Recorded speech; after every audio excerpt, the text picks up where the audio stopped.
Okay,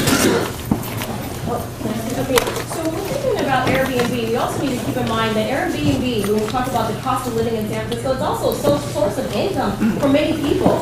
There are people that are empty nesters that are renting out their room just so they can sustain their life inside San Francisco. And I think that there are some serious considerations that we need to do to help families remain and keep their property. The other thing is it's a safety issue.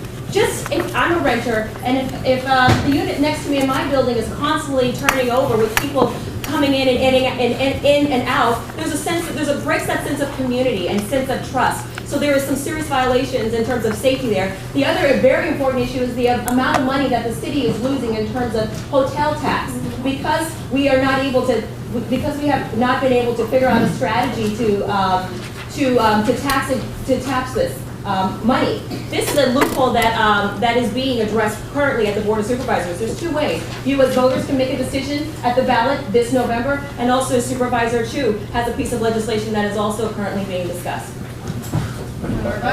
Yeah. The failure to collect the hotel tax is not a loophole. It is actually an ignoring of the law that is happening today. The treasurer has been, on this and said, you guys need to pay your hotel taxes, and because they've been protected by the mayor's office or by somebody, there's been a lack of enforcement about this, and that is a failure of the board's unlimited power of oversight and audit and inquiry, where they can actually, bring the mayor's office or whoever's not enforcing this, to bear about that publicly. We need to be doing that at the board. Is that right?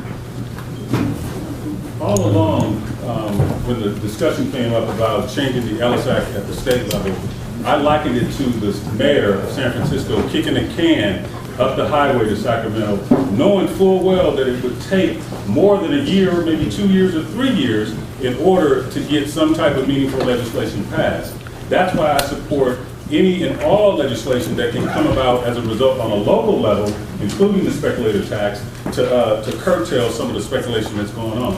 Also, it's vitally important that we begin to mobilize and raise private capital ourselves to begin to acquire some of these homes, as the Community Land Trust did on a property on 23rd and Florida Street. It's easy to do it. And we have to put pressure on City Hall as well as on the speculators to stop them from doing what it is that they're doing and displacing people. Sure, yeah, absolutely. So, ladies and gentlemen, I've been a strong supporter of Senator Leno's Senate Bill 1439. I think it's important that we maintain the diversity inside San Francisco. And when we talk about Ellis Act eviction, let's be clear, we're talking a large part has to do with African American families as well as female head of household and seniors that have lost their homes to Ellis Act evictions. I have a letter that I brought here, a copy that we can circulate, showing my support and going on record in the forefront in a very strong way to support this legislation. And am I able to provide? Okay, so my question, I guess, to Marlene Tran is, she didn't really answer the question, is whether or not she supports Ellis Act evictions or not. And also want to acknowledge that the Ellis Act legislation is statewide legislation. So the only way to make any kind of changes is on the state level. We as San Franciscans have done what we can. We as the board have done what we can to make these changes. We need our state legislator like Mark Leno to do that. So it's not a matter of kicking the can down the road. It's just a matter of fact in the democratic process. It exists on the state level. A couple of years ago, I worked on a piece of state legislation with California, the Alliance of Californians for Community Empowerment, better known as ACE. It's called the Homeowner Bill of Rights. It took us 3 years to get that legislation passed. Why? Because the real estate interest controls Sacramento. So for the mayor to say that we're going to go to Sacramento to change a state law, it was the equivalent of kicking the can up the road. Amen. God, you change So, you guys want me to restate the question? Do you think any changes need to be made to the Ellis Act, and what would you do? So, if there's one place that has a heavier real estate lobbyist influence than City Hall, it's Sacramento. And that's why that law failed. That Mark Leno was trying to do, so you can't rely on the state to do the solutions. And that's why I, in fact, was one of the sources for David Compos's legislation that passed the board just a couple months ago to actually increase the relocation payments for the Ellis Act. Not so much necessarily to stop Ellis Act evictions, because that is a thing that individual property owners have the right to do, and I have friends who have used that, and that's perfectly fine. We need to give the relocation victims a fighting chance to live in the city. This is a federal standard for relocation benefits. They're supposed to get 4 years. The subsidy to get to the 4 years of average rent, so that they can actually make a fighting chance to stay in the city that they want to be in, and then they can work for themselves.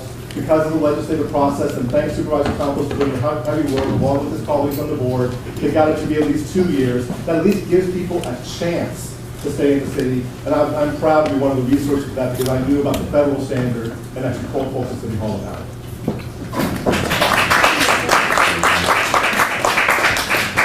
I'm talking about the Ellis Act, and my mom, on her dying bed, was evicted. And I had to figure out how to move her stuff out, and he only gave us 2 weeks. My mom passed away not even knowing all what was going on.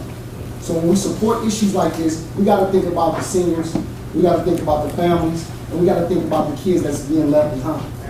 And we don't do that. See, we so cold-hearted sometimes we get down to City Hall and we rise to a level to where we don't remember. We have to remember where we come from.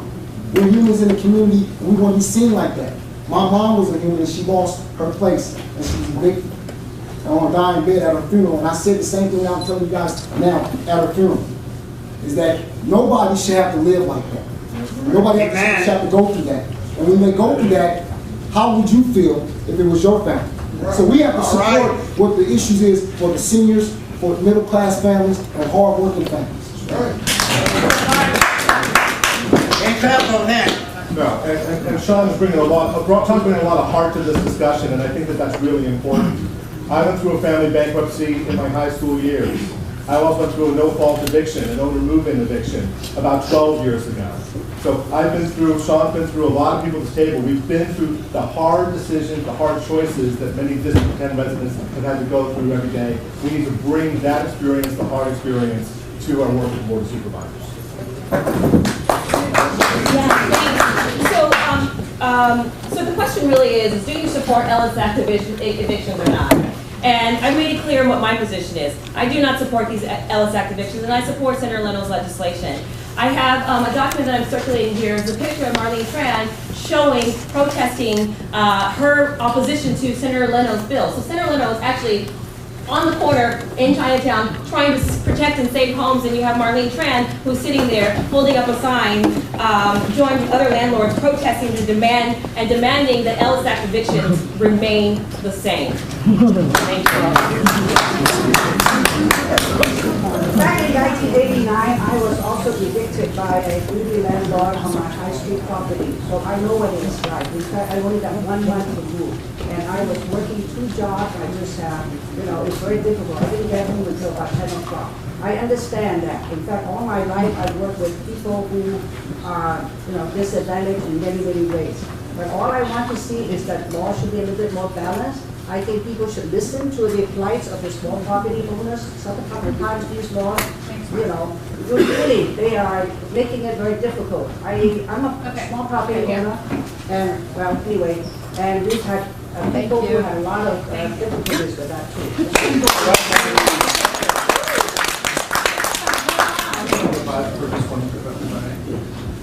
Yes,